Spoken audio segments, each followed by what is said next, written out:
Héritier Watanabe, légende Yaba Piak. Héritier Watanabe, chevalier d'or Yaba Piaka ya musique congolaise. Le seul artiste où a dans stade de martyrs Simbité, à qui dans la Dôme de Paris et Simbité, à qui sous la zénith de Paris, ça l'a mouké. Piaka toujours, et comme identité naïe. Na minute oyo Héritier Watanabe figure parmi les 3 légendes yampiaka ya musique ya Congo. Je cite Didier Lacoste, Félix Wazekwa, Héritier Watanabe. Il nous a démontré cela plus d'une fois. Donc wata oyo ya TV azan kosi na yuda munoko akoloba, mais wata oyo ya concert lapin. Likambo bomi wata, likamba biloba loba, likambo antembe pola. Yaya, participation foin. Bosana koche la fere munoko. Lera bandi biloba loba, diarrhée verbale. Surtout contre Moutou Olelo à 5e génération na nenge ya art, na nenge ya live. Et tout le monde sait. Héritier Watanabe, légende Yaba Piak. Héritier Watanabe, chevalier d'or Yaba Piaka ya musique congolaise. Le seul artiste où a qui dans stade de martyrs Simbité, à qui dans la Dôme de Paris et Simbité, à qui sous la zénith de Paris, ça l'a mouké. Piaka toujours, et comme identité naïe. Mais il y a l'obé qui est adversaire naïe faire. Moto azoko retourne ça sala 6000 places té. Mazuli nga se comparer na moto abeti ba Core Arena, abeti ba Double Adidas Arena, abeti ba ING Arena, abeti ba Genève Arena. Yozuli ngo se comparer naïe. Faire gloire l'incomparable et l'intouchable na musique congolaise. Soko lingo comme na place ya faire. Kindo beta na Genève Arena, kindo beta ING Arena, kindo beta concert na Rissi, ne okoya to comparer na faire. Mais soko comme ba place wana té. Yeboza chevalier pe légende ya Piaka. Chevalier en Piaka, légende ya Piaka. Comme on a moko héritier Piakanable, Mutakala alias Petit Boulumbu. Motona Tembe akoya kinase. Motona Tembe ayokisama ki Sony na Zénith de Paris. Pour la première fois, artiste congolais a salam Piaka na Paris, héritier Watanabe. Et comme déjà ce qui 4e fois héritier de Piaka. À ça, on a stade de martyrs qui n'est pas pour tout le monde, à ça, ça n'en plainte. Mais c'est lui-là qui se prétend qu'il a un génie dans la musique na biso. Mais non, tu te trompes, mon frère. Lelo, bah, vrai leader à Wenge Maison Mère, Bazami Balé, fait rigole à côté chanteur. Nzembo na ya vita imana comment, jusqu'aujourd'hui, Nzembo a fait rigole à vita imana, yango ezo sali sa ba concert belé à travers le monde. Puis à l'époque, il y a des artistes comme Maison Mère qui ne va concert à travers le monde. Partout, fait des autres qui ne va aussi faire la vie taïmana. Deuxième leader, côté animation, c'est Celo Scram. Na Krinaya Koimbiko. Koimbiko a Celo jusqu'aujourd'hui reste le meilleur cri. Il y a musique congolaise, il y a Ndombolo. Depuis Koimbiko, il y a 2002, Tilelo. Ils ont bêta dans concert. Ba wesh na biso ba congolais bazana na Europe.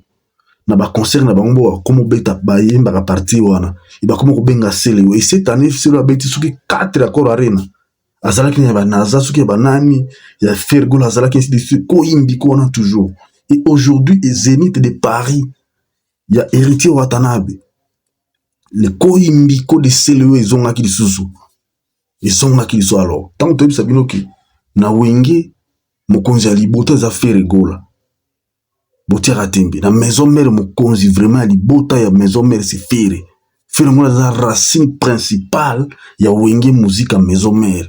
C'est-à-dire que ce qu'on au lobby mabe, au fingi faire, au fingi maison mère. Donc, au négliger faire, au négliger maison mère. Au dénigrer faire, au dénigrer maison mère. Parce que image ya maison mère, les autres tekama, à partir de faire. Les seules chansons ya maison mère, où ils ont écoute mingi na streaming.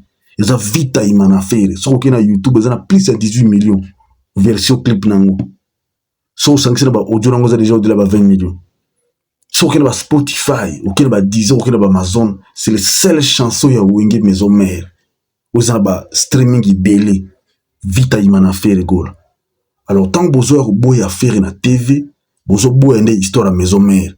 Donc ce que ça ressortissant maison mère olingo ya kotaki faire c'est-à-dire que attaquer maison mère parce que lelo moto osala fierté ya kozala ressortissant ya maison mère c'est faire faire aza cofondateur ya maison mère basala maison mère na faire azali bazwa boule sika moko ensemble na bakulutu basala masolo raison pour laquelle basali structure mbala moko chef faire azwaki place ya kozala chef d'orchestre répétition makambo nyonso orchestration makambo nyonso ezalaki na maboko na ye et c'est faire golanda bana ko défendre maison mère face à face na BCBG parce que chanteur oyo azalaki majeur ya maison mère c'était faire gola so bazoki na ba concert faire golanda azalaki lead na bango faire ndaza ko introduire ba concert apesi baninga na ye aye a développer à conclure concert côté koyemba même côté spectacle faire azalaki toujours leader aza kosalisa baspectacle ebele et ce qui se fait aujourd'hui avec faire gola na musique na biso faire gola aza na bateau de commande ya rumba congolaise lelo soki faire abouge te actualité eza na RDC te soki faire afandi kimia internet efandi kimia soki faire asali quelque chose internet ezwi ya kolobela Facebook YouTube TikTok eza ya bagaulois eza ya faire gola soki faire gola pesi news te silence radio eloko osalema te mais soki fait abimisa ata nzembo soki fait annoncé mo concert soki azalaki mo concert so asali mo report to annule eloko to asalika aza na suspense moko na ndenge nasala esalisi exclusivité soki avisite mo salle to avisite mo place moko boye ezalaka toujours na actualité.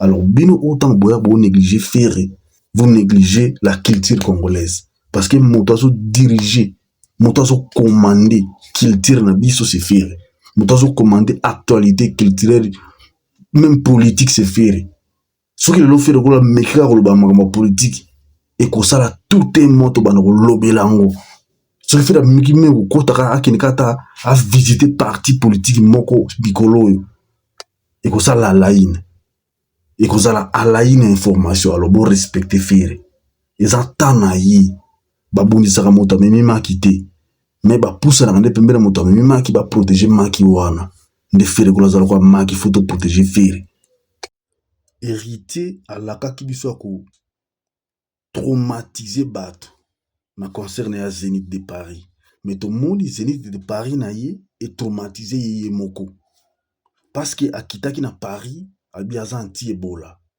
qualification directe na fere gola parce que bato bapesaka baargument kino ndenge fera reporter concert na ye à Londres eza mpona makambo ebola mais lelo ebola wana il est héritier Watanabe na Zénith de Paris bozomona esika oyo ki héritier atimoli libulu ye moko azomikunda lelo héritier akomi légende ya bapiaka Fally Ipupa chevalier d'or héritier Watanabe chevalier ya mpiaka ya baconcert chevalier ya barideau chevalier ya banila nani ya kozanga koyemba ya malamu chevalier ya lokuta chevalier ya makambo nyonso héritier chevalier ya bapiaka chevalier ya koyeba kosorganize te mais chevalier ya koya koclashe baninga na baartiste mpo yazwa place na ndule mais siko place yango ozozwa te toloba nini